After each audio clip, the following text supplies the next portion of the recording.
Hi hello नमस्कार. स्वागत आहे तुमचं आजच्या एका नवीन व्हिडिओमध्ये. आज शुक्रवार आहे आणि आज हरतालिकेचा उपवास सुद्धा आहे. तर इथे मी पूजेची तयारी केलेली आहे. तुम्हाला बॅक कॅमेऱ्याने दाखवते मी काय काय तयारी केलेली आहे ते. आणि आपली घरातली पूजासुद्धा झालेली आहे. इथे पाठीमागे बघू शकता तुम्ही. तर आता ही हरतालिकेची पूजा मांडणी करून घेते आणि त्याच्यानंतर कहाणी वगैरे पण वाचून आरती करून घेते. तर साहित्य काय काय घेतलेलं आहे ते तुम्हाला दाखवते. अगदी साधी सिंपल अशी पूजा असते.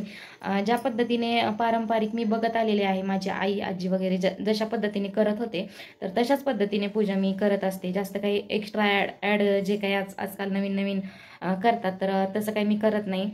तर कशा पद्धतीने करते तेच तुम्हाला दाखवते. शकता तुम्ही. मी ना हे कणीस घेतलेलं आहे मक्याचं. त्याच्यानंतर इथे ना पानाचा एक विडा घेतलेला आहे, 2 पानं, आणि त्याच्यावरती हे 5 प्रकारचे खारी खोबरं सुपारी हळकुंड बदाम वगैरे हे घेतलेलं आहे. त्याच्यानंतर इथे हे वस्त्रमाळ घेतलेलं आहे.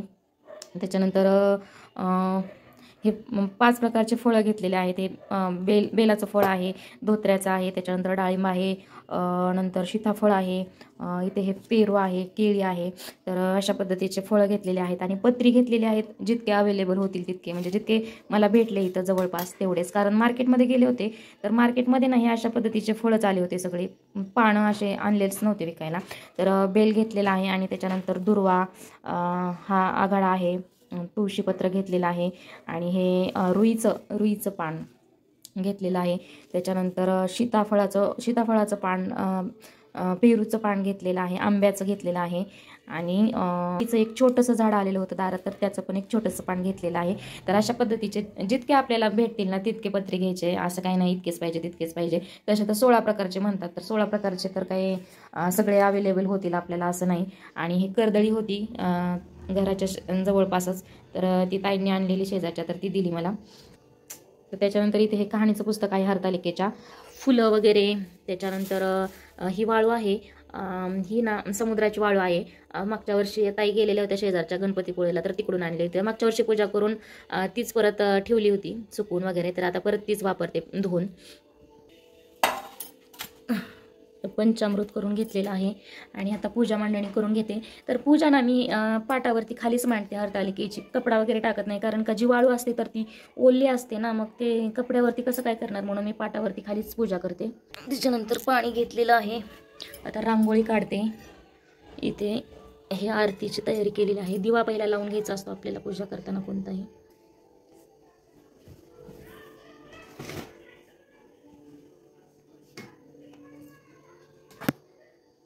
मांडणी करून घेते. सगळ्यात पहिल्यांदा दीप प्रज्वलन.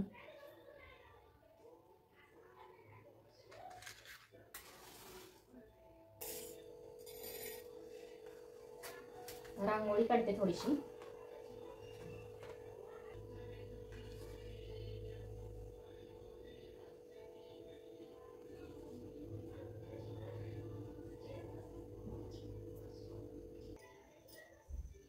चला, तर आता रांगोळी काढून झालेली आहे. नंतर दाखवेल तुम्हाला कंप्लीट झाला, म्हणजे पूजा वगैरे मांडणी झाल्यानंतर. साधी सिंपल काढलेली आहे. तर आता पूजेला सुरुवात करते. तर पहिल्यांदा ना आपल्याला कोणती पूजा करताना गणपतीची पूजा करून घ्यायची असते. तर त्याच्यासाठी मी इथे पान ठेवलेलं आहे आणि पानावरती मी गणपती ठेवते. खाली थोड्याशा दुर्वा टाकून नंतर त्याच्यावरती ना आपल्याला गणपती, तर मी ना इथे गणपतीची मूर्ती ठेवत आहे. तर इथे ना सुपारी ठेवली तरी चालू शकते गणपती म्हणून. तर आता आपल्याला गणपतीवरती अभिषेक करायचा आहे. ओम गंगणपतये नमो नमः, ओम गंगणपतये नमो नमः, ओम गंगणपतये नमो नमः, ओम गंगणपतये नमो नमः. आणि त्याच्यानंतर गणपती छान पुसून वगैरे हळदी कुंकू टाकायचं आहे वगैरे खाली. त्याच्यानंतर गणपती बाप्पा, ओम गणपती नमो नमः. गणपती बाप्पाला वस्त्रमाळ घालून घेते. ओम गणपती नमो नमः, ओम गणपती नमो नमः, ओम गणपती नमो नमः, ओम गणपती नमो नमः. फूल वाहते गणपती बाप्पाला. त्याच्यानंतर गंध नमस्कार करून घेते. त्याच्यानंतर ना आता महादेवाची चिन्ह बनवून घेते मी. हे कर्दळीचं राहायला लावायचं. हे अशा पद्धतीने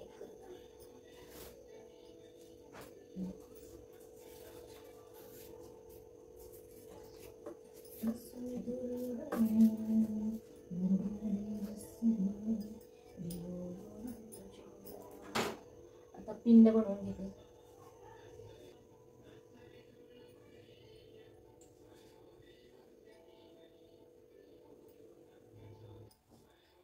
तर पिंड बनवलेली आहे. आता ना मी वाळूच्याच नाही ते 2 हरतालिका काढून घेणार आहे. तर मी त्या मूर्ती वगैरे आणत नसते आणि मी तुम्हाला म्हटल्याप्रमाणे मी जे काही बघत आलेले आहे त्या पद्धतीने करते. तर माझ्या आई आजी वगैरे ह्या हरतालिका करत नव्हत्या वाळूच्या, पण त्यांना म्हणजे पूर्णपणे व्यवस्थित कहाणी वगैरे माहीत नव्हती, ते काही पुस्तक वगैरे वाचत नव्हत्या, तर नुसती आपली पूजा वगैरे करायच्या.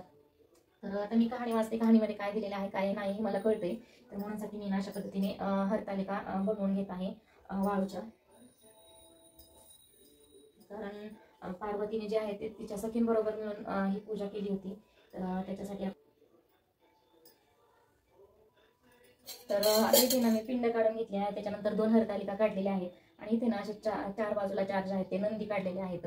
तर हे मी करत नव्हते, पण इथे शेजारच्या ताई वगैरे मागच्या वर्षी मला म्हटलं हे काढायचं असतं, म्हणून मी ह्या वर्षी काढलेलं आहे. तर आता पूजा वगैरे करून घेते. पहिल्यांदा पिंडीला जे आहे ते वस्त्रमाळ घालून घेते.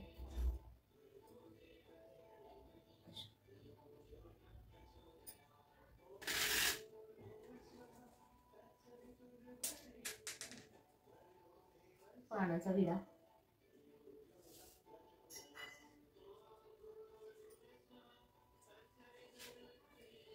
सगळ्यात ना हे भस्म जे आहे तर ते लावून घेते आता पिंडीला. आता हे काय असं नुसतं लावते मी, कसं लागेल तसं लागेल. हे वाळूला कसं लावणार नाही का, लागतच नाही. बेल वाहते देवाला, महादेवाला.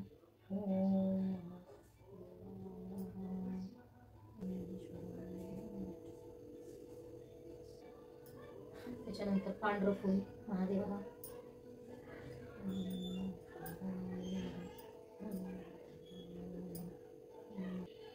त्याच्यानंतर ना हे धोत्र्याचं फळ असतं ना, तर ते व्हायचं असतं महादेवाला, तर ते वाहते. ते खालीच होते, तसं पिंड जे आहे ते तुटून जाईल.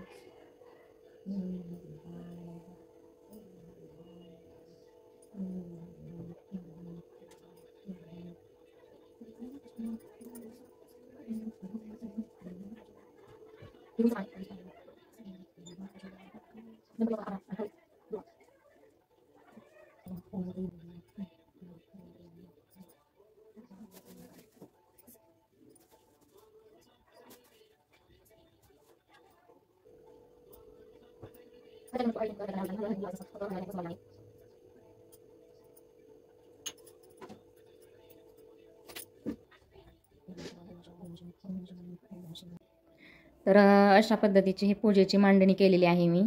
सिंपल अशी रांगोळी काढलेली आहे. त्याच्यानंतर दिवा वगैरे तिकडे लावून घेतलेला आहे. आणि इथे हा जो विष्णू आणि माता लक्ष्मी यांचा फोटो आहे, तर हा काही ह्या पूजेसाठी ठेवलेला नाही आहे मी. तर नाहीतर तुम्हाला वाटेल असतो की काय पूजेला, तर तसं नाही आहे. हा फोटो इथेच लावलेला असतो कंटिन्यू, आणि हा पाठसुद्धा इथेच ठेवलेला असतो. मी रोज ह्या फोटोची पूजा वगैरे करते. आणि पूजेची मांडणी करण्यासाठी मला घरात दुसरीकडे कुठेच व्यवस्थित अशी जागा नसल्यामुळे मी कोणत्याही पूजा ज्या अशा पद्धतीच्या मांडणी करून करायच्या असतात तर त्या इथेच करते. त्यामुळे तो माझा फोटो जो आहे तो नेहमी कुठल्याही ह्याच्यामध्ये तो दिसतो. तर आता इथे ना अशा पद्धतीनं पहिल्यांदा गणपती बाप्पाची स्थापना करून घेतली होती इथे. त्याच्यानंतर पाण्याचा विडा वगैरे ठेवलेला आहे. इथे महादेवाची पिंड काढलेली आहे आणि त्याच्यावरती सगळी पूजा वगैरे करून घेतलेली आहे. जितक्या मिळेल तितक्या पत्री मी इथे ठेवलेल्या आहेत. फळं आहेत तो 5-6 प्रकारचे. त्याच्यानंतर कणीस आहे आणि इथे जे आहे ते ह्या 2 अशा हरतालिका काढलेल्या आहेत मी, आणि अशा पद्धतीची पूजेची मांडणी केलेली आहे. तर चला मग आता मी कहाणी वाचून घेते आणि आरतीसुद्धा करून घेते. तर बघा इथे ना ह्याच्यामध्ये हरतालिका व्रत म्हणजे काय, तर त्याचा अर्थ सुद्धा दिलेला आहे. तर आलिका म्हणजे सखी आणि हरिता म्हणजे अरण्य. पार्वतीने आपल्या सखीला अरण्यात नेऊन हे व्रत केले होते, म्हणून या व्रताला हरितालिका असे नाव पडले आहे. ह्या सर्व व्रतात हरतालिका हे श्रेष्ठ व्रत असल्याचे शिवशंकर पार्वतीला सांगितले आहे, अशी पौराणिक कथा आहे. तर चला तर मग आता मी कहाणी वाचून घेते, कथा हरतालिका व्रताची, आणि पटकन आरती करून घेते. हरितालिका पौराणिक कथा.